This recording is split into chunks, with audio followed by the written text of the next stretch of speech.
చిన్న లేదు పెద్ద లేదు, ప్రతి ఒక్కరిలో కూడా మనం మోకాళ్ళ నొప్పులు చూస్తున్నాం. అసలు ఈ సమస్య ఎందుకు వస్తుంది అంటారంటే ఓవర్ వెయిట్ ఉండటం వలన, లేకపోతే జెనెటికల్ గా వస్తుందా ఇలాంటి సమస్య? డీజనరేటివ్ డిసీజ్ మేడం ఇది. అంతే. అంటే వయసు పెరిగే కొద్దీ ఉమ్, ఇప్పుడు మిగతాది ఎట్టయితే మనకు తగ్గుతుందో అదే విధంగా వయసు పెరిగే కొద్దీ తగ్గేటటువంటి ఒక ప్రక్రియ అనమాట. ఓకే.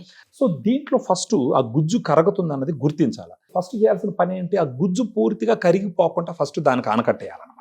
తర్వాత గుజ్జును పెంచుకునే దానికి ప్రయత్నం చేయాలి. రైట్. కానీ మనం అన్ఫార్చునేట్ గా మన వాళ్ళు ఏం చేస్తారు, నొప్పి వస్తుంది కదా, నొప్పి తగ్గిపోతే సరిపోతుంది అని చెప్పేసి మెడికల్ షాప్కి పోయి నొప్పి మాత్రం పెయిన్ తీసేసుకుంటారు. కిల్లర్స్. కాసేపు తగ్గుతుంది, మళ్ళీ వస్తుంది. కానీ గుజ్జుని కాపాడే ప్రయత్నం ఏమీ చేయట్లేదు మనం. ఓకే. ఇలా 4-5 సంవత్సరాలు అయిపోయిందంటే ఏమవుతుంది, ఆ గుజ్జు పూర్తిగా కరిగిపోతుంది. అప్పుడు మీరు అన్నట్టు ఏంటంటే మోకాళ్ళు ఇంజక్షన్ వేయించుకోవడం, లేదంటే లేదా మోకాళ్ళ మార్పిడి ఆపరేషన్ పోవడం. అలా కాకుండా ఇలా నొప్పి వచ్చిన వెంటనే ఫస్ట్ గుర్తించాల్సింది ఏంటంటే గ్రాండ్ వాక్ లాంటి ఒక సప్లిమెంట్ తీసుకోవాలి. గ్రాండ్ వాక్ పేరు Grand కూడా walk. చాలా బాగుందండి. గ్రాండ్ వాక్ లాంటి సప్లిమెంట్ Yes, తీసుకోవాలి. yes.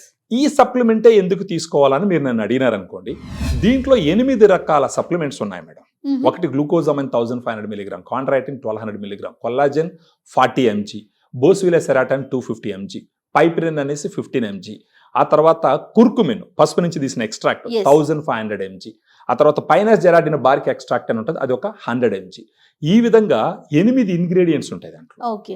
ఈ 8 ఇంగ్రీడియంట్స్ ఏ విధంగా పనిచేస్తాయంటే, ఫస్ట్ వచ్చేసి గ్లూకోజమైన్, కాంట్రాయిటిన్, కొల్లాజెన్, ఈ 3 మీరు తీసుకున్నారంటే ఇప్పుడు మనం గోడ కట్టేటప్పుడు ఇటుక రాళ్ళు, సిమెంట్ అన్ని కలిపి కడితే ఒక గోడకి ఒక అవును. రూపము, ఒక పటిష్టత వస్తుంది.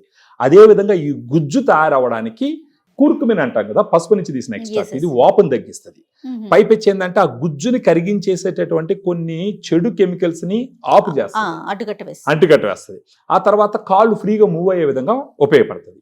అదే విధంగా పైప్రిన్ అనేది మిరియాల్లో నుంచి తీసిన ఎక్స్ట్రాక్ట్. ఈ పైప్రిన్ ఎందుకు యాడ్ చేస్తారంటే పసుపు బేసిక్ గా అబ్జార్బ్ కాదు. ఓకే. మీరు చూసినారు కదా, నీళ్ళు వేసినట్టు తేలిపోతా ఉంటుంది. అవునవును. ఈ మిరియాల నుంచి తీసిందే పైప్రిన్. ఈ పైప్రిన్ ఏం చేస్తుంది, ఈ పసుపు శరీరంలో బాగా అబ్జర్వ్ అయ్యే విధంగా ఉపయోగపడుతుంది. ఓకే. అందుకనే మనం 1500 mg అంటే 1.5 grams కొరుకుమని ఇస్తాం అనమాట. మ్మ్, మ్మ్. బేసిక్ గా దాని అబ్జార్ప్షన్ తక్కువ ఉంటుంది కాబట్టి. అదే విధంగా ఏమవుతుంది, ఇంకా పైన జెరాడిన్ బార్క్ ఎక్స్ట్రాక్ట్ అనేసి ఒక చెట్టు బెరడు నుంచి తీసిన ఎక్స్ట్రాక్ట్, అది యాంటీ ఆక్సిడెంట్ గా కూడా పనిచేస్తుంది. మ్మ్. సో మొత్తం 8 రకాల ఇంగ్రీడియంట్స్ ఉన్న ప్రోడక్ట్ ఎవరికి లేదు, మన దగ్గర ఉంది.